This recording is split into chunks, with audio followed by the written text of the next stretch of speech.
A Neighbour's Landmark by M.R. James. Those who spend the greater part of their time in reading or writing books are, of course, apt to take rather particular notice of accumulations of books when they come across them.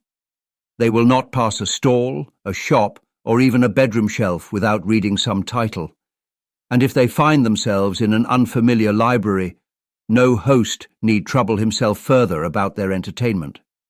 The putting of dispersed sets of volumes together, or the turning right way up of those which the dusting housemaid has left in an apoplectic condition, appeals to them as one of the lesser works of mercy. Happy in these employments, and in occasionally opening an 18th century octavo to see what it is all about, and to conclude after 5 minutes that it deserves the seclusion it now enjoys, I had reached the middle of a wet August afternoon at Betton Court. "You begin in a deeply Victorian manner," I said. "Is this to continue?" "Remember, if you please," said my friend, looking at me over his spectacles, "that I am a Victorian by birth and education, and that the Victorian tree may not unreasonably be expected to bear Victorian fruit. Further, remember that an immense quantity of clever and thoughtful rubbish is now being written about the Victorian age. Now," he went on, laying his papers on his knee, "that article, 'The Stricken Years,' in the Times Literary Supplement the other day, able. Of course it is able, but oh, my soul and body, do just hand it over here, will you? It's on the table by you." "I thought you were to read me something you had written," I said, without moving. "But, of course—" "Yes, I know," he said. "Very well then, I'll do that first. But I should like to show you afterwards what I mean. However," and he lifted the sheets of paper and adjusted his spectacles. At Betton Court, where, generations back, 2 country house libraries had been fused together, and no descendant of either stock had ever faced the task of picking them over or getting rid of duplicates. Now, I am not setting out to tell of rarities I may have discovered, of Shakespeare quartos bound up in volumes of political tracts, or anything of that kind, but of an experience which befell me in the course of my search, an experience which I cannot either explain away or fit into the scheme of my ordinary life. It was, I said, a wet August afternoon, rather windy, rather warm. Outside the window, great trees were stirring and weeping. Between them were stretches of green and yellow country, for the court stands high on a hillside, and blue hills far off, veiled with rain. Up above was a very restless and hopeless movement of low clouds travelling northwest. I had suspended my work, if you call it work, for some minutes to stand at the window and look at these things, and at the greenhouse roof on the right, with the water sliding off it, and the church tower that rose behind that. It was all in favour of my going steadily on, no likelihood of a clearing up for hours to come. I, therefore, returned to the shelves, lifted out a set of 8 or 9 volumes, lettered tracts, and conveyed them to the table for closer examination. They were, for the most part, of the reign of Anne. There was a good deal of the late peace, the late war, the conduct of the Allies. There were also letters to a convocation man, sermons preached at St. Michael's, Queenhithe, enquiries into a late charge of the Rot Reverend, the Lord Bishop of Winchester, or more probably Winton, to his clergy. Things all very lively once, and indeed still keeping so much of their old sting, that I was tempted to betake myself into an armchair in the window, and give them more time than I had intended. Besides, I was somewhat tired by the day. The church clock struck 4, and it really was 4, for in 1889 there was no saving of daylight. So I settled myself, and first I glanced over some of the war pamphlets and pleased myself by trying to pick out Swift by his style from among the undistinguished. But the war pamphlets needed more knowledge of the geography of the Low Countries than I had. I turned to the church and read several pages of what the Dean of Canterbury said to the Society for Promoting Christian Knowledge on the occasion of their anniversary meeting in 1711. When I turned over to a letter from a beneficed clergyman in the country to the Bishop of C, I was becoming languid, and I gazed for some moments at the following sentence without surprise. This abuse, for I think myself justified in calling it by that name, is one which I am persuaded your lordship would, if 'twere known to you, exert your utmost efforts to do away. But I am also persuaded that you know no more of its existence than, in the words of the country song, that which walks in Betton Wood knows why it walks or why it cries. Then, indeed, I did sit up in my chair and run my finger along the lines to make sure that I had read them right. There was no mistake. Nothing more was to be gathered from the rest of the pamphlet. The next paragraph definitely changed the subject. But I have said enough upon this topic, were its opening words. So discreet, too, was the namelessness of the beneficed clergyman that he refrained even from initials and had his letter printed in London. The riddle was of a kind that might faintly interest anyone. To me, who have dabbled a good deal in works of folklore, it was really exciting.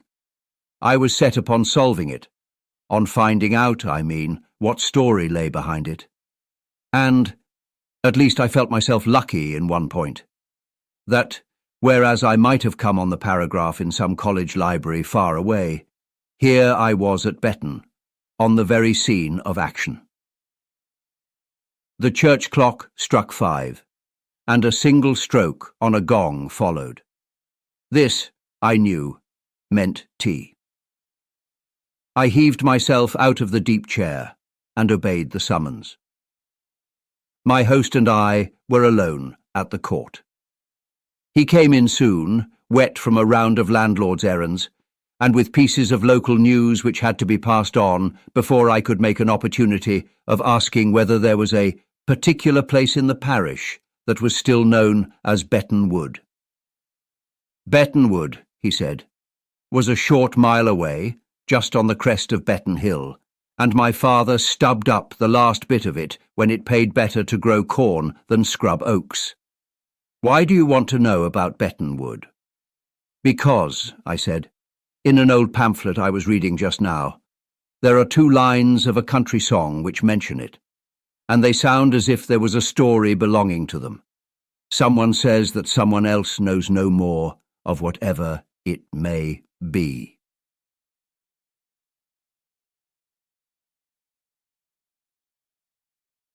Than that which walks in Betton Wood, knows why it walks or why it cries. Goodness, said Phillipson, I wonder whether that was why. I must ask old Mitchell. He muttered something else to himself and took some more tea, thoughtfully. Whether that was why, I said. Yes, I was going to say, whether that was why my father had the wood stubbed up. I said just now it was to get more ploughland, but I don't really know if it was.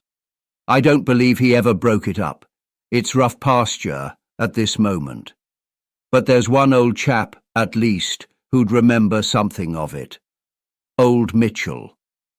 He looked at his watch. Blessed if I don't go down there and ask him. I don't think I'll take you, he went on. He's not so likely to tell anything he thinks is odd if there's a stranger by. Well, mind you remember every single thing he does tell. As for me, if it clears up, I shall go out, and if it doesn't, I shall go on with the books. It did clear up, sufficiently at least to make me think it worthwhile to walk up the nearest hill and look over the country. I did not know the lie of the land. It was the first visit I had paid to Phillipson, and this was the first day of it. So I went down the garden and through the wet shrubberies with a very open mind, and offered no resistance to the indistinct impulse. Was it, however, so very indistinct, which kept urging me to bear to the left whenever there was a forking of the path. The result was that after 10 minutes or more of dark going between dripping rows of box and laurel and privet, I was confronted by a stone arch in the Gothic style, set in the stone wall which encircled the whole domain. The door was fastened by a spring lock, and I took the precaution of leaving this on the jar as I passed out into the road. That road I crossed, and entered a narrow lane between hedges which led upward, and that lane I pursued at a leisurely pace for as much as half a mile, and went on to the field to which it led. I was now on a good point of vantage for taking in the situation of the court, the village, and the environment, and I leant upon a gate and gazed westward and downward. I think we must all know the landscapes. Are they by Burket Foster, or somewhat earlier, which, in the form of woodcuts, decorate the volumes of poetry that lay on the drawing-room tables of our fathers and grandfathers, volumes in art-cloth, embossed bindings. That strikes me as being the right phrase. I confess myself an admirer of them, and especially of those which show the peasant leaning over a gate in a hedge and surveying, at the bottom of a downward slope, the village church spire, embosomed amid venerable trees, and a fertile plain intersected by hedgerows and bounded by distant hills, behind which the orb of day is sinking, or it may be rising, amid level clouds illumined by his dying or nascent ray. The expressions employed here are those which seem appropriate to the pictures I have in mind, and were there opportunity, I would try to work in the vale, the grove, the cot, and the flood. Anyhow, they are beautiful to me, these landscapes, and it was just such a one that I was now surveying. It might have come straight out of Gems of Sacred Song, selected by a lady, and given as a birthday present to Eleanor Philipson in 1852 by her attached friend, Millicent Graves. All at once I turned as if I had been stung. There thrilled into my right ear and pierced my head a note of incredible sharpness, like the shriek of a bat, only 10 times intensified. The kind of thing that makes one wonder if something has not given way in one's brain. I held my breath and covered my ear and shivered. Something in the circulation. Another minute or two, I thought, and I return home. But I must fix the view a little more firmly in my mind. Only when I turned to it again, the taste was gone out of it. The sun was down behind the hill, and the light was off the fields, and when the clock bell in the church tower struck 7, I thought no longer of kind mellow evening hours of rest, and scents of flowers and woods on evening air, and of how someone on a farm a mile or two off would be saying, "How clear Betton Bell sounds tonight after the rain." But instead, images came to me of dusty beams and creeping spiders and savage owls up in the tower, and forgotten graves and their ugly contents below, and of flying time, and all it had taken out of my life. And just then, into my left ear, close as if lips had been put within an inch of my head, the frightful scream came thrilling again. There was no mistake possible now.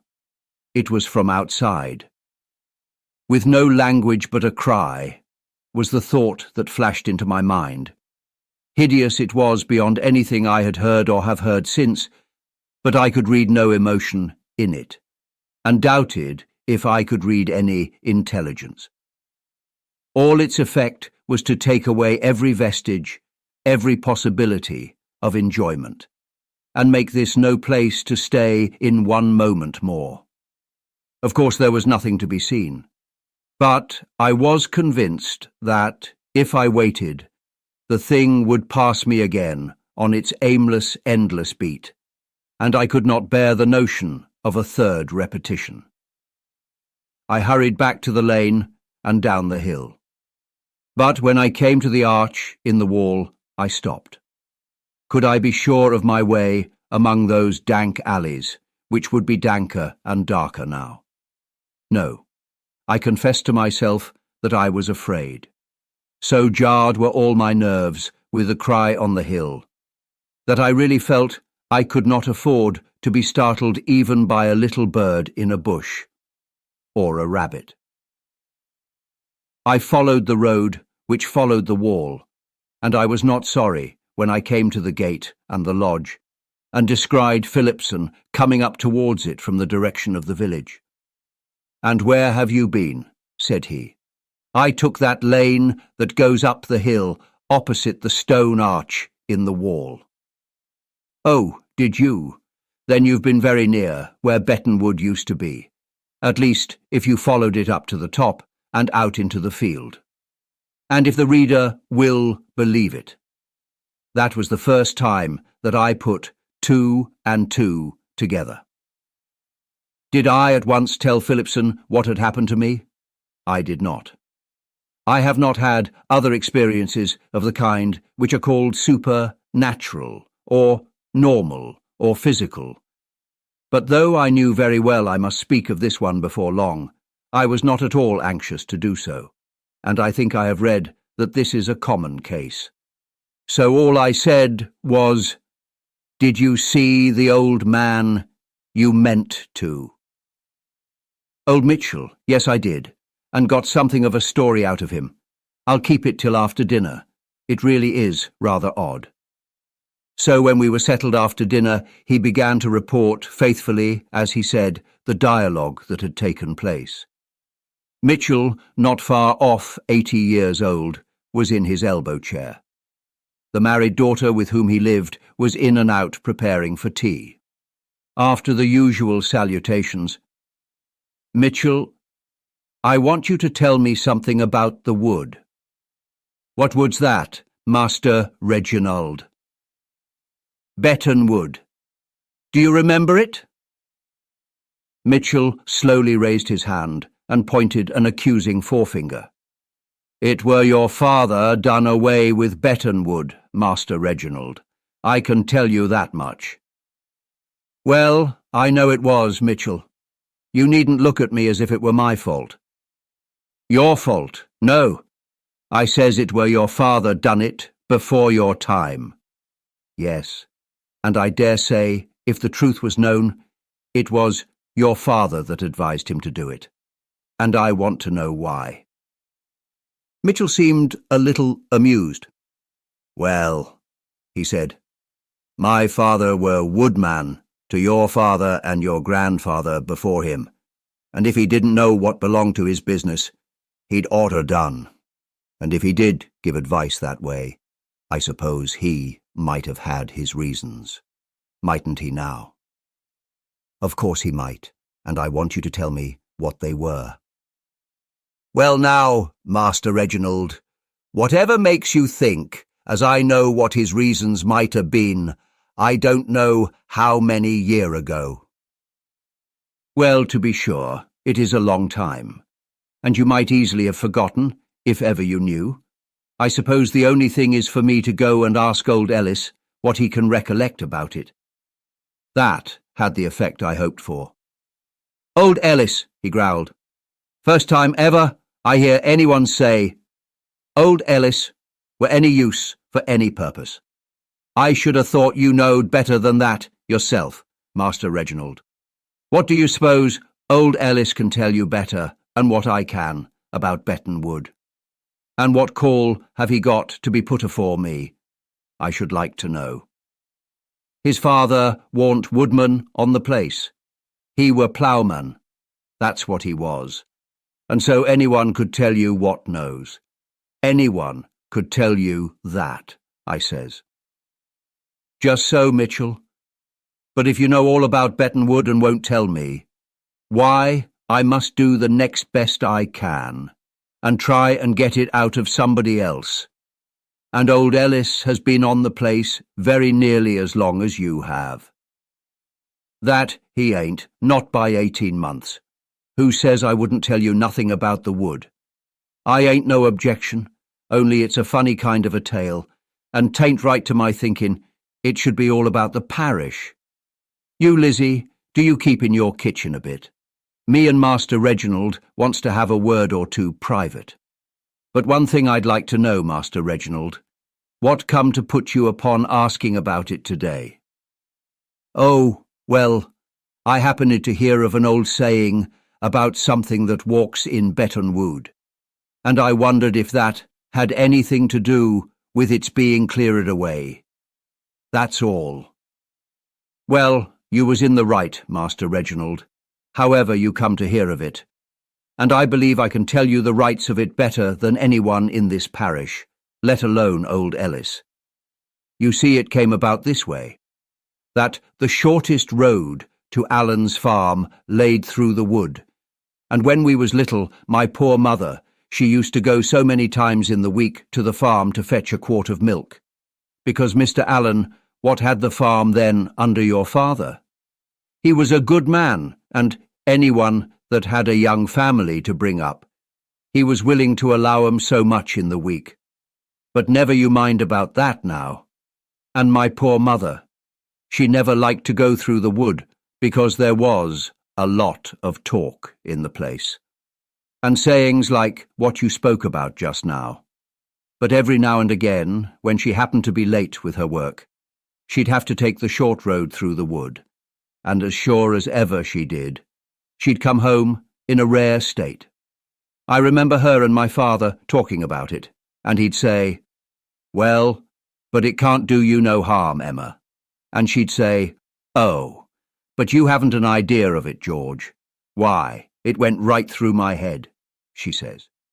And I came over all bewildered like, and as if I didn't know where I was. "You see, George," she says, "it ain't as if you was about there in the dusk. You always goes there in the daytime, now don't you?" And he says, "Why, to be sure I do. Do you take me for a fool?" And so they'd go on, and time passed by, and I think it wore her out. Because, you understand, it warn't no use to go for the milk not till the afternoon, and she wouldn't never send none of us children instead, for fear we should get a fright. Nor she wouldn't tell us about it herself. "No," she says, "it's bad enough for me. I don't want no one else to go through it, nor yet hear talk about it." But one time I recollect she says, "Well, first it's a rustling like all along in the bushes, coming very quick either towards me or after me, according to the time. And then there comes this scream as appears to pierce right through from the one ear to the other. And the later I am coming through, the more like I am to hear it twice over. But thanks be, I never yet heard it the 3 times. And then I asked her, and I says, "Why, that seems like someone walking to and fro all the time, don't it?" And she says, "Yes, it do, and whatever it is she wants, I can't think." And I says, "Is it a woman, Mother?" And she says, "Yes, I've heard it is a woman." Anyway, the end of it was my father. He spoke to your father and told him the wood was a bad wood. "There's never a bit of game in it, and there's never a bird's nest there," he says, "and it ain't no manner of use to you."